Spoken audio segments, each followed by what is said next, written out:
Okay, hello. So the title of this evening is Apathy Inevitable? Well, if we're to prevent dangerous climate breakdown, we have to mobilise large numbers of people to push for big changes in our society. But many of us feel very small and powerless and alone in the face of such big changes. And where does this sense of powerlessness come from? Is it part of human nature? Is it part of your personality type? Or my question is, does powerlessness come from being socialized into an unjust society? And whatever it is, we have to figure out what we do about it. So the question, is apathy inevitable? Well, one of my answers to that is, in a society based on exploitation, apathy is essential. You can't run a society based on exploitation if you don't have apathy. People will just immediately rise up and change things and get them how they want them to be. So, from what I can see, apathy isn't part of human nature, but it's kind of been imposed on us. Not intentionally, but part of the way the system we've fallen into works. So how is it imposed? From work I've done over the last 20 or 30 years, teaching people how to listen to each other about the emotional part of our lives, what it looks like is that human nature is not what we currently assume. That humans are basically, in our deep nature, cooperative, intelligent, caring, and courageous. And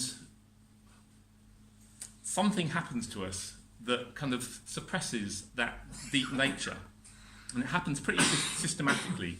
We don't see many examples of people behaving consistently with those kind of qualities.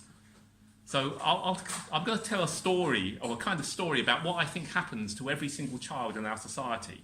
Now, normally, a child grows up and a child learns very quickly. They take in everything from their surroundings and they build it into their own model of the world and build their own unique kind of understanding of the world, which they then use to navigate more and more sophisticated situations more and more successfully.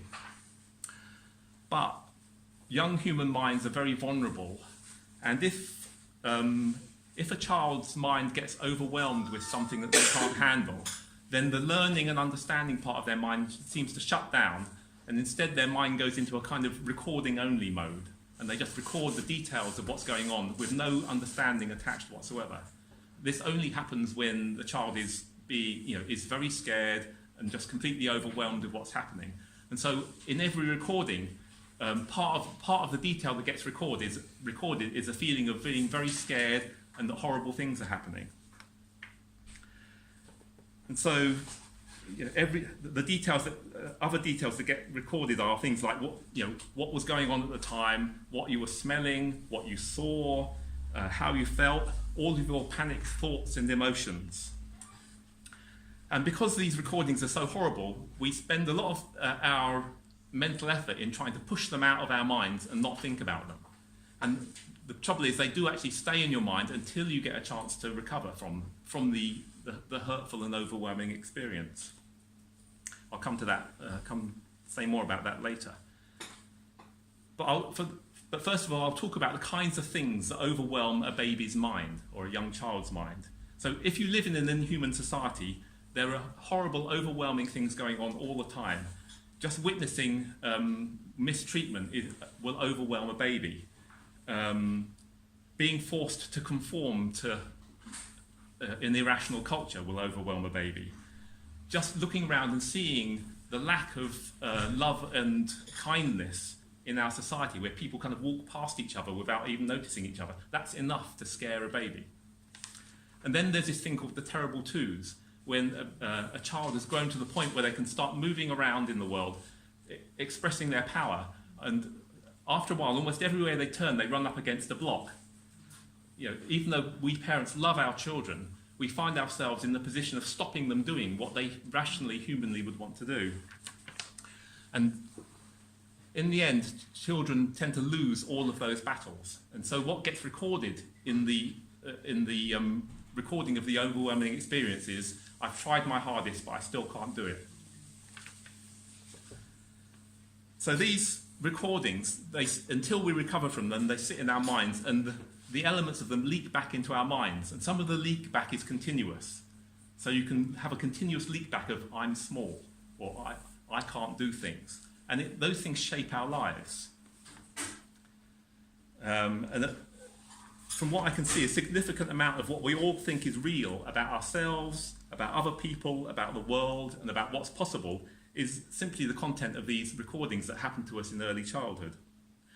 But there's something else that's quite interesting. We also have a reaction to that content.